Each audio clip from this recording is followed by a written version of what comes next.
Bonjour à tous et bienvenue dans cet nouvel épisode sur lequel nous allons parler de Binance et Belgique.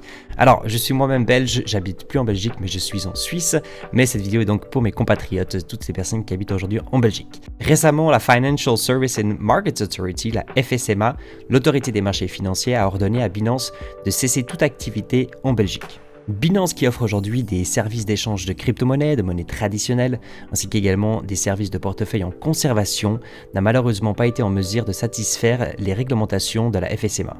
En effet, les services fournis par Binance en Belgique ne sont pas opérés dans une filiale basée dans le pays, mais par des opérateurs situés dans des endroits non divulgués, un point de tension avec la FSMA.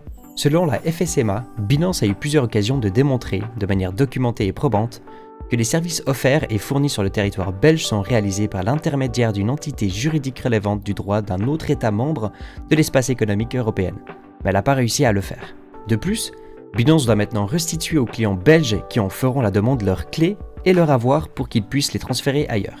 La FSMA a averti que le non-respect de ces injonctions pourrait entraîner des sanctions pénales.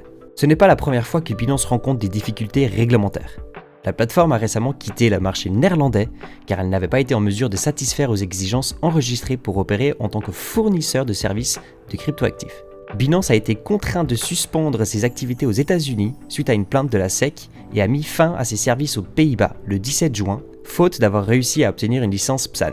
Alors que le règlement européen MiCA, qui entrera en vigueur en janvier 2025, obligera les prestataires de services sur actifs numériques à obtenir un agrément pour pouvoir exercer leur activité en Europe, Binance voit peu à peu son champ d'action se réduire sous la pression réglementaire.